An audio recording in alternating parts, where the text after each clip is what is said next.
we please speak to the performance you had in Game 5 and how, in my opinion, you locked down the World Series for this club? Can you take us through that moment and just how awesome that was to knowing all that you've gone through, just to be able to be in that huge moment? Do I sound like a fangirl here? Because I am. Homer. I was going to try see if I could squeeze in a moment to say thanks for having me on the show. It's good to see you, Trevor. Good to see you again, Kratzy. A lot of obviously nice seeing you again too. Yeah, Game 5 was pretty crazy for me.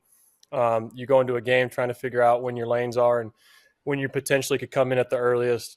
Trevor, you obviously remember some of those things, and when the 6th inning kind of rolled around, I was kind of caught off guard a little bit, but I'm thankful I was kind of preparing in the 5th inning.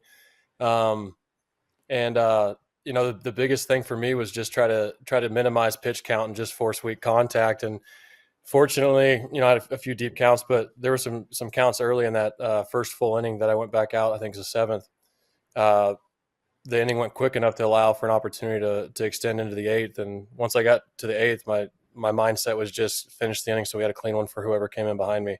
Had no idea who it was going to be. And then we saw Walker run out there, and that was, to me, pretty dang cool. We were both rehabbing in Arizona last year and wondering if we would ever recapture who we were before. So, yeah, fun moment for us as a team to finish that in 5 games. When you talk about lanes, a little sneak into fans, letting know what pitchers' lanes, you know, where your outs are, where the team thinks you best connect. You can get the guys out.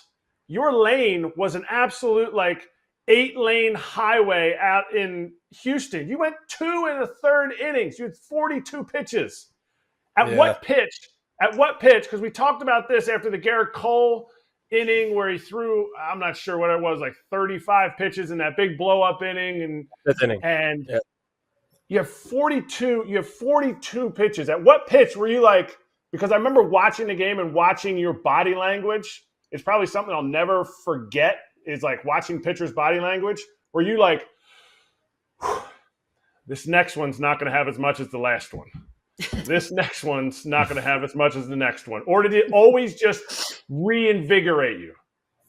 Yeah, I think for me, this year in general, not necessarily being the 96 to 100 guy that I've been in the past post-surgery, I haven't really leaned a lot on velocity unless I saw it dip below 93. And then I'd be like, hey, forego the slide step and just leg lift, and if they steal, whatever. But in that game, the crazy thing is we started to kind of peak as we got into the playoffs, and everything just kind of continued to sustain. I had a couple of outings that maybe I gave up a run going into Game 5, and there's some execution there that didn't necessarily sit well with me. But going to Game 5 in general, it's empty the tank, because once we tied, and then once we took the lead, it's find a way to get it done, because we had a day off traveling back that I could have got a breather to pitch in Game 6 and 7.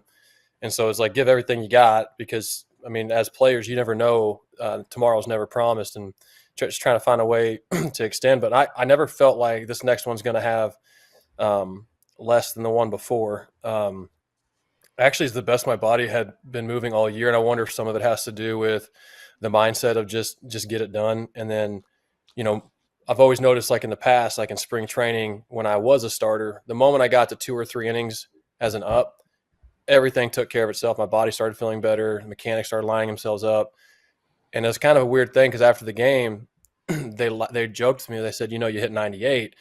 And to me, that's crazy, because I've hit 97 a couple times all year. And not that velocity is everything, but you kind of would like to see things trend as time moves farther and farther away from surgery. And my last fastball was 98. And so to empty the tank and have it then against, Rizzo, and then, ultimately getting the right execution on that slider, you can take a deep breath after that. But I even came in asking, I was like, do you want me to go one more? Because you're just in a zone where you don't think. My body felt amazing. My arm felt fresh even the day after. The biggest thing for me was my legs were gassed. I got off the plane and I felt like a 50-year-old, 60-year-old man, after he played, 5 games of pickleball. My hips were tired. I was trying to figure out, what did I do that caused me to be so sore here? But my arm feels great. So, being some time away from the playoffs, I'm starting to freshen up and get back into the lifting side of things. But I never once felt like the next pitch was going to be worse than the previous one. It's just maybe it was the mindset in favor of the Lord. I don't know, but it thankfully felt good all the way through. You got to take us a little bit into the bullpen life, because they said the name Alex Vesia, and he was on here when Trevor was on. I need you to confirm or deny.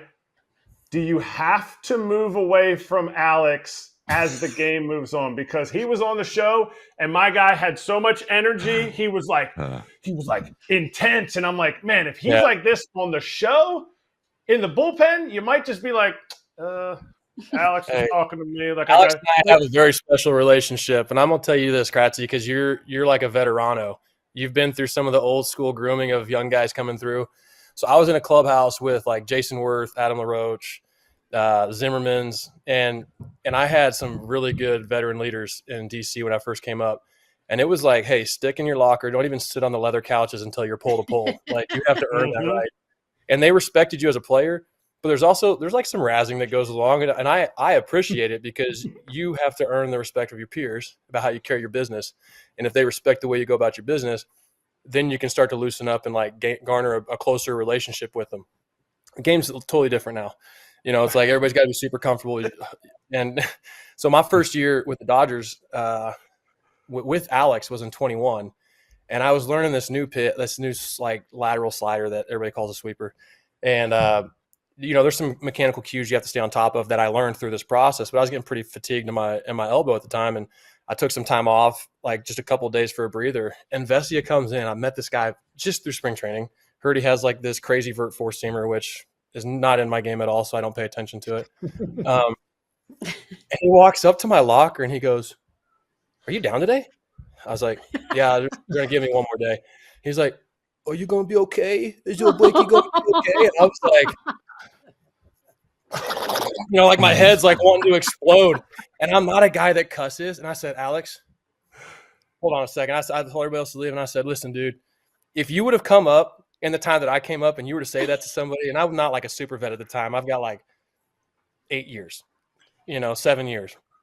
And I said, if you were to say something like that to somebody without knowing, and you're like a rookie, like Jason Worth, if I said that to Jason Worth, he would have walked into Matt Williams' office and said, "Ship his butt back to AAA. I'm never playing with this guy again. Get him out of here." And it would have been done like that. So like, I'm all for, if I get to know you and you want to joke around, that's fine. When there's like 8 people around and you want to do it, like, that's not going to fly.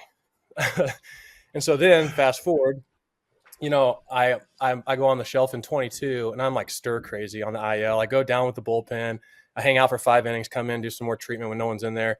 And then I wait for the game to end and I leave. Well, I walk down and, I'm doing my high fives with everybody. And like, when I am not in game mode, I can be annoying. And I didn't realize it until this year. Like, when you're playing, you're sensitive to how everybody prepares. When you're not playing, you're just trying to be involved at any way to keep your mind sane. And I walked up to him and I put one hand on his shoulder. And I was like, "What's up, Vess?" And I slapped his lat. And he got up and freaked out and like slammed the door in the bullpen door. And he's like, "You're always touching people. You're always bothering us when we're getting ready for the game." I was like, "Whoa, what the heck just happened?" So like, we both had this moment where it's like, hey, take a step back, and we tell each other we're like level 5 friends now, which is like the ultimate level. And we have a very open communication line, but he is 100% hair on fire, ready to go. He's also the most quiet in the bullpen because he's waiting. He's like building up that anxiety or anxious energy for the game. I don't know if you guys have seen a game that he's thrown in where he's borderline flexing out, and we're worried about if we have to take a stretcher to bring him off the field. But we all live for it. We're like, hey, if he punches this dude out right here, he might pass out, guys. He might pass out. So no, Alex, high energy. It's good to have a guy like him around. Not many people prepare like Alex does every day with his body and mental prep and with his craft. So he's a great dude, man. He channels it well. Like you mentioned, level 5 friend, and it brings me back to a conversation that we had one time with Max Muncy, talking about just how he implored you guys to be there for each other. Just give us 3 weeks. Just let's have this 3 weeks of togetherness and really just focus on one another and play for one another. And I feel like Max kind of took over the JT role after Justin Turner wasn't a Dodger anymore. And can you just speak to the way that you guys seemed like the whole team was level 5 friends, and you had just that 3 week, that microcosm of time that you just played? I mean, excuse me, not that families weren't important. Obviously, your dads and husbands first, obviously. But it's just that moment in time that allowed you guys to focus on one another to get to the ultimate place. Yeah, at first there's some guys thinking, hey, my family's here. You can't tell me I'm not going to have dinner with my kids and wife before. And then it was like, okay, well, we kind of see the greater purpose here, and it's to make sure that there's still this clubhouse camaraderie. You can take it for granted. And, the biggest hiccup for the Dodgers over the last couple of years had been getting that first round bye and then trying to re-engage and compete against the highest level, typically against the hottest team that's just coming off a wild card win. So, we just remember telling ourselves, like, hey, fake it till you just at least fake it if you have to, and just stay engaged and be diligent with your work when you're at the field with baseball, stay locked in. And was it perfect? No. Was it necessary? Absolutely. And it worked out great. And it wasn't, like, kudos to Max. Max is a phenomenal clubhouse guy. But there was more guys. When JT was here, it was JT and Kirsch, and Mookie kind of slid in there in 2020 and 21, and as co-leaders of this clubhouse. And JT being the longest tenured guy, like, he was the guy. Now, Kike was a guy, Miggy Rowe was a guy, Jay Hay when he was here was a guy, Max is a guy, Freddie. I mean, there's so many guys that kind of like encompass this leadership role, which I think is what makes it such a tight knit group. Is we all challenge each other. Within our groups, whether it's position players, infielders, outfielders, or starting pitchers and relievers, we have like there's always somebody in those groups that are like kind of leaders. Like Huddy was the viejo of our group, so he was like, we sought wisdom from the old man. It's funny because he's only like a year older than me, but I was letting him, So, but he, the thing that we did before the playoffs was great, and this team's always been pretty close-knit, but this is probably the closest I've ever seen a clubhouse. Real quick, I got to ask you about this because you are a fellow reliever, and it's another rule change that has been mentioned that will affect relievers more than anybody else because it seems like they all do. The golden at-bat rule, I don't know if you've read up on it. Hogwarts? Yeah. The golden squid? You'll switcheroo, bring somebody else in and give them 160 more at bats and just screw every record up in the books. Yeah, hey, I'm all for it. Aaron Judge in 160 extra at bats. How many home runs do you think he'd hit?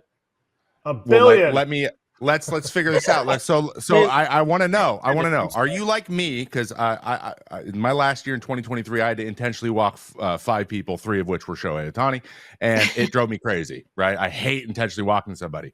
So yeah, of course, getting the guy slotted in. You and I the way we pitched was we were usually facing those guys anyways.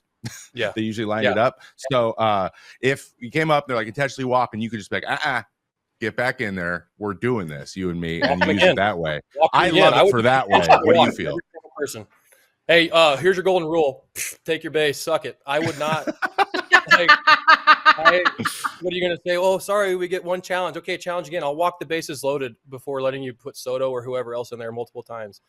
Yeah, if anybody's ever looked at the back of a baseball hat, there's a logo. It's all over the place. It's Major League Baseball's logo, and it's not a pitcher. And it's that way for a reason, because every rule is geared towards helping a hitter. And we can talk about these, new video technology that every team has in the clubhouse with, like, you can watch a freaking full-size image of me throwing every pitch with these machines that spin at whatever clip. And they can go, I'm assuming, before games. I don't know how it works in game, but before games, and get as many reps off of Blake Trinan or Trevor May or whoever at my sinker or slider. And hey, dude, I don't get those reps off hitters. I'll say that right now. I don't even get an iPad in the bullpen. You guys get iPads. You get all these numbers and like life-size deliveries.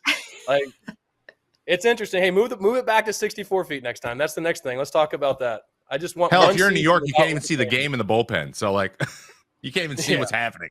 I know. Well, and if you tried to, you'd have beer cans thrown at your head. So yeah, good point. Yeah. I mean, I'm thinking. You've had a ton of success. Can you have that success again in LA? Can you please go back to LA? How much would that mean to you? Or how much would it mean to Alana if Blake Trinan went back to LA? Seriously, I know this is you're a free agent. I will never speak poorly about the Dodgers. I've obviously would welcome open arms, any type of deal to bring me back there. I try to stay arm's length away from this until, people start talking to me. This is probably the most stress-free part of my life I've ever had in baseball, is I just get to be a dad and a husband. and I get to go to my wife coaches basketball. So I just sit in the stand and yell at refs. And, and people will look at me all the time and say, why are you screaming? And I was like, well, because I have to deal with it for, 6-7 months of the year, 8 months of the year. And I'm more cordial. I mean, I use polite words.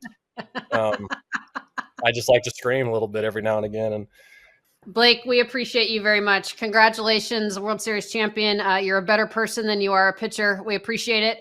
Best of luck in this whole free agency period, and happy holidays to you. Thanks for being on Foul Territory with the boys. Yeah, thank you guys for having me. ご視聴ありがとうございました。チャンネル登録と高評価よろしくお願いします。